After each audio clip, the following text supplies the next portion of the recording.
Hello, I'm Barb Goodman, and I'm a faculty member in the Division of Basic Biomedical Sciences here at Sanford School of Medicine.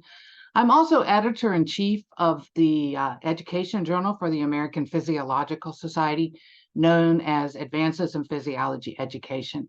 And so I'm going to give you a little insights about how to publish and what to look for when you're trying to write a paper to be published.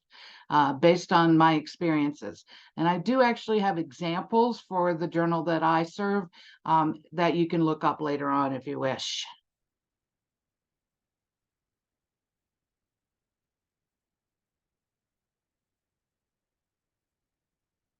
So the first thing to do if you're planning on publishing anything is be sure you choose the appropriate journal. Read the basic information about the journal, what kinds of articles they feature, particularly who they expect their readers to be. So it's very important for you to choose a journal that the readers are going to appreciate your paper. If they're different article types, then you want to design your paper by the article type that you're going for. In our paper, for example, in our journal, we have 3 different levels of education research, and you should design your paper based on the level that it describes in the paragraph. And then if there are names of editorial board members or staff that are listed for you to contact for more information, feel free to do that. That's what they're there for. I get people contacting me all the time to ask me if what they are planning on writing is appropriate for our journal. So this is the text from Advances in Physiology Education as to what it is aimed at. And this is under the About link, as you can see at the top of the page. Advances in Physiology Education promotes and disseminates educational scholarship in order to enhance teaching and learning of physiology, neuroscience, and pathophysiology. And then I included the second sentence from that description.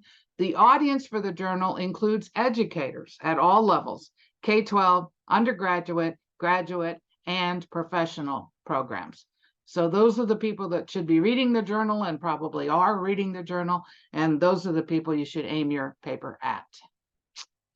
So the article types in Advances in Physiology Education are pretty broad because my definition of what an educator has to do in their jobs, I thought that it would be useful if an educator could actually publish a paper in Advances based on anything they had to do, like running an undergraduate research program in the summertime, or a special lab that they designed, or designing a new curriculum and assessment, even historical perspectives. So all of these article types are acceptable for our journal. And we have different associate editors that manage the different article types, and they actually are willing to give lots of advice to the authors who are submitting those articles. So be sure to choose the article type and aim your manuscript on that type. There's also, with many journals, and these days, by the way, submissions to journals are almost always online. So you could go to the website for the journal and find how to submit a paper. But there will also always be something called information for authors, and that's what you should go to first. And so I've written some of the questions that you might want to ask and look for in that information to authors, and I'll give you the link, and we'll talk about what Advances does on the next slide. So what text sections are usually recommended for a paper? In scientific papers, it's usually introduction, methods, results, and discussion. But there may be some other text sections in other types of papers. They should tell you how to prepare the figures for the paper and whether they want a separate file for the figures, or the figures can be inserted into the main text of the article, and how to prepare the tables and what kinds of tables they would like to have. And then for sure, they will list the way that the references and the citations should be included in the paper. Sometimes they will ask you to put the author's name and the year. Sometimes they'll just have a number and they'll have the references at the end of the paper. That should be important. And also the way the references are listed in the bibliography would also be important for you to look at. If you're planning on incorporating any images or copyrighted material from other sources, when you submit the paper, you will have to have permission from those other sources to be sure that that material can be included. I've written a paper for Advances in Physiology Education that had an image from another physiology journal by the American Physiological Society, and they easily give permission from their own journals. But if it's from a different journal, you might have to ask for special permission to include the image in your paper. So this is the some information from the Information for Authors page on Advances about how to prepare your manuscript. So you have to go through the article types, be sure you choose the right one. They might have some manuscript templates for formatting and composition. We already talked about references and figures. These days, supplemental material is also important to include in papers. So large data sets, etc., should be stored in an accessible supplemental materials space so that readers and authors can actually find those supplemental materials later on. And these days, some journals are actually encouraging graphical abstracts, which is sort of like a mini poster instead of a written abstract. And so if your journal allows graphical abstracts, in my case, it's an optional thing for our journal, but you may prepare graphical abstracts instead of written abstracts. So these are what you for sure should submit in, at least for my journal, in the article. You need to have a title page. You need to have something that's called new and noteworthy, because that's what's used by social media to advertise the paper. You need to have an abstract or a graphical abstract. You need to list the authors and where they're from. You need to have references. If there's a funding source that supported you or the paper, then you need to include the funding source as an acknowledgement. All the figures should have figure legends. And as I said, sometimes they ask for figures as separate files, and sometimes they ask for them inserted in the paper. And the same thing is true with tables. So what about submitting papers? It turns out that the journal that I am affiliated with has no submission fees, but some journals have submission fees. So you have to pay money up front when you submit the paper. Some journals also have publication fees. And in the American Physiological Society journals, if it's a research article, you have to pay $975 for publication fee, or a short report is $600. But there are member discounts. So if you're already a member of the American Physiological Society, then the cost is lower, but not insignificant for submitting papers. My journal has no publication fees either. So it's free to submit, free to publish, and it's available free online. So those are the kinds of things you need to consider, because we'll talk about open access in a few minutes, but open access will be a determinant in a lot of papers in the future. So these are some special considerations if you're submitting to a journal that you would like to actually have the readers acknowledge and have them know that you know about the journal. I know that my associate editors, when they read a paper and they see that the people who wrote the paper didn't find any references in Advances in Physiology Education that were relevant to what they wrote their paper on, they don't really like that. So if you're doing something that fits into the theme of the journal and you've never looked at the journal to see if there's anything relevant in the journal, that's probably not a good idea. So you should probably at least do a literature search in the journal that you're trying to send your paper to. Also, as I said, be sure to follow the guidelines. With physiology papers, you actually have to have signed but the co-authors need to sign the permission that when you're submitting the paper, that they recognize that they're co-authors on the paper. I don't know what the rules are on other journals.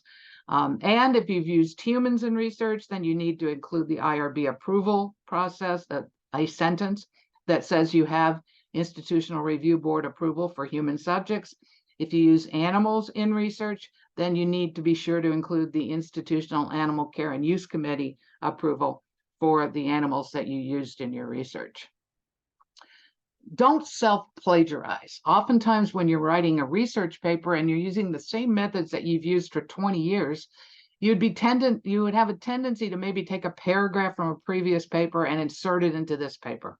The thing to do is actually not self-plagiarize, but say, we use the same technique that we used in this paper in 2012, and then give a reference to that paper. And then just briefly summarize the information instead of trying to insert the whole information into the next paper. The thing that we have problems with our papers is when they come in and the reviewers have actually made comments, what the author needs to do if they're revising and resubmitting the paper is to address the reviewers' concerns point by point. And with our paper, you have to our journal articles, you actually have to refer to the line in the revised paper where you made the changes that the reviewers asked for. And we asked for a red text version of the paper that shows the changes that you have made. It's the point by point part that's really important. So don't just say, oh yeah, I agree with that person and I've made those changes. You would have to say, I agree with that person. And so on line 23 on page 6, or it would be actually consecutive numbers, I have actually made the change. So that is what reviewers are looking for and what associate editors are also looking for, to show that you acknowledge the review as being important. If you have a paper and you're thinking about getting it published and you send it to a journal, you have to wait until the final decision about that paper before you decide to send it somewhere else. You can't send the same paper to multiple journals at the same time and then just guess which one's going to come through with a final decision. It has to be one at a time. And if you have co-authors or others that you should acknowledge in your paper, give them credit and actually have them as co-authors or acknowledgements in the paper. The peer review process, and this is from the journal, but this is the way we do it. When I get papers referred to me, I assign an associate editor. The associate editor assigns reviewers, and we actually have a huge database of reviewers with lots of educational terms affiliated with their profiles, so that we can choose appropriate reviewers for papers like something with backwards design or something that is not necessarily a common way of talking about things. And so the reviewers will actually review the paper, usually 2 or 3 different reviewers. They can be anonymous, but they can also identify themselves, and they will actually highlight the strengths and weaknesses of the manuscript. Then they make a decision, and their decisions usually are accept, minor revision, major revision, or reject, with notes to the associate editor about what they think about the paper. And then when the revised manuscripts come back, and with APS, I think you have a 6-month period of time to get the revisions done and send it back to the journal. The associate editor may accept it the way it comes back, or may decide to send it back to the original reviewers to see if the corrections have been made appropriately. Now, global open access is going to be required by funding agencies in the very near future.